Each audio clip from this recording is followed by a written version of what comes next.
Hi, good morning everyone. Hope you guys are doing great. Well, I am your new trainer Arun, and welcome to this lesson on writing a business or professional email. Now, this email etiquette is useful for those of you who are just starting a corporate job, or if you are working in corporate or day-to-day where emails are constant. So, I use my email every day. Hi, Surya. Hi Arun, good morning. Good morning, Surya. Well, how are you doing today? Well Arun, thanks for asking. I am pretty fine. Well Gautam, I am a bit curious to know more about email etiquettes. That's fantastic, Surya. In fact, I'm currently training on email etiquette. Oh, Arun, that's great. So, what are we waiting for? Wherein I will get opportunity to learn more about email etiquette. So Gautam, let's begin the session on email etiquette. Welcome to this lesson on writing a business or professional email. And the most important is its email etiquette. Now, this is useful for those of you who are just starting a corporate job, or if you are working in corporate or day-to-day where emails are constant. Wherein, I use my email every day. Email etiquette refers to the principles of behavior that one should use when writing or answering email messages. It is also known as the Code of Conduct for Email Communication. Why email etiquette is important? The way you communicate reflects the type of employee you are, your work ethic, professionalism, and attention to detail. Email etiquette helps to streamline communication and make the information you are sending clear and concise. Email etiquette depends upon to whom we are writing, friends and relatives, partners, customers, superior or subordinates. Email etiquette follow these basic principles when using email at work. It includes refresher points on the fundamentals of email use. Plus, more advanced guidance on how to avoid common mistakes and convey a professional attitude. So let's see the contents or the rules of email etiquette. First one is using to field. Second is using CC field. Third is using BCC field. Fourth is using subject filed. Fifth is using from field. Sixth is when to use reply option. Seventh is when to use reply all option. Eighth is when to use high priority feature. Ninth is email response time. 10th is sending emails. 11th is forwarding emails. 12th is including attachments. 13th is signature files. 14th is using out of office. 15th is when to pick up the phone. Thank you so much Arun, I am clear with the contents here. Yes, you are right, Surya. So let us see one by one of the contents mentioned. I believe this bring you lots of changes and a precise understanding about professional email drafting and its etiquette. Let's see in depth about contents. First is using to field. A. Expecting the reply from, or, to whom you are addressing the email, or, to whom you should notify the email or the content. B. This field is where you place the email address of who you are trying to contact. C. Include addresses in the to field for those who you would like a response from. Second is using CC field. CC, carbon copy, person who should be informed. Use this field in order to include someone else on the message, but not necessarily indicate that this message is being sent specifically to them. Sometimes this lets a CCD recipient know they are not obligated to respond. Include addresses in the CC field for those who you are just informing. Only use CC when it is important for those you CC to know about the contents of the email. Use this field when there are a handful of associates involved in a discussion that requires all be on the same page. These people know each other or have been introduced and have no problem having their email address exposed to the parties involved. Don't overuse the CC feature. This can clutter the inboxes of those you've contacted and expose their email addresses to each other, which might cause a privacy infringement problem. It can cause your emails to be ignored. Third, using BCC field, it is called as blind carbon copy. A BCC copies someone on the email just as a CC does. However, BCCs cannot be seen by anyone in the to or CC field. Use this field when emailing a group of contacts who do not personally know each other. This is a privacy issue. BCC might be used to protect someone's email from being exposed to others without their permission. BCC might be just a way of letting someone see a message without actually including them on all the threads to follow. BCC might help you simply be polite in email threads. For example, if your supervisor is introducing you to someone, it's common courtesy to BCC your supervisor in the response. Make sure when using BCC that your intentions are proper. To send BCC to others as a way of talking behind someone's back is inconsiderate. Next, using subject field. Always include a brief subject. Leaving subject blank can get your email flagged as spam. Make sure that the subject field accurately reflects the content of your email. Never open an old email, hit reply, and send a message that has nothing to do with the previous one. Your subject line must match the message. Do not hesitate to change the subject as soon as the thread or content of the email chain changes to reflect a conversation's direction more accurately. Do not forget to proof a subject line as carefully as you would proof the rest of the email. Next is using from field. This field is where your name and email are indicated. Make sure your name is displayed properly. Sixth is when to use high priority option. Consider the importance of your email very carefully and use this feature only on especially important occasions. If you overuse it, few people will take it seriously. A better solution in most cases is to use descriptive subject line that explain exactly what a message is about. You should not use this feature on a situation with no detrimental impact.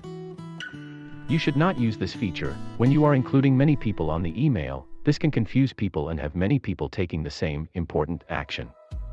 Unless it is to alert them to vital news or sends information that affects something they are all working on. When to use the reply option. When you click reply, you respond directly to the person who emailed you last. If you respond directly to the initial message, your reply will go to the original sender of the email. But if you respond to someone else's email in the thread that follows, you will end up replying just to that person. Do not use an old email to hit reply and start typing about an entirely new topic. It is acceptable to edit down your replies. Removing parts of the previous email that no longer apply to your response, including email headers and signature files, removes the clutter. Eighth is when to use reply all option. When you select reply all, you email back everyone who is either in the to or CC fields. The benefit of reply all is letting those in the thread know that a certain issue has been addressed. Refrain from using the reply all feature to give your opinion to those who may not be interested. You need to carefully think about whether all really need to know of your reply to conduct their work. In most cases, replying to the sender alone is the best course of action. Ninth is email response time. You should do your best to respond to all your work-related emails as quickly as possible. Reply to your emails even if the email wasn't intended for you, especially if the sender is expecting a reply. Due to busy schedules, it is not always possible to respond to emails right away. You should try to think of email response times in the following buckets. Immediate teammates. Respond within 12 hours. Most often our team is emailing us about day-to-day tasks that require our attention. Everyone on the team is more productive when communication is quick. General colleagues. To all other colleagues, a 24-hour response time is considered appropriate. If you honestly do not have time for a particular request that comes over email, you should respond and say so. It's better to respond with transparency than to let an email go ignored and leave your colleague in the dark. External contacts. Unless marked as an urgent email or one that needs an immediate response, responding to external contacts by the end of the week in which it was sent is perfectly appropriate. For high-value contacts, it may be worth responding within a 24-hour time frame. If you truly can't respond properly to any of the above categories within a respectful time frame, send a quick email acknowledging that you are busy and will get back as soon as you can. 10th is sending emails. Review each email before clicking send to ensure your message is clear and relays the tone that you desire. Add the email address last.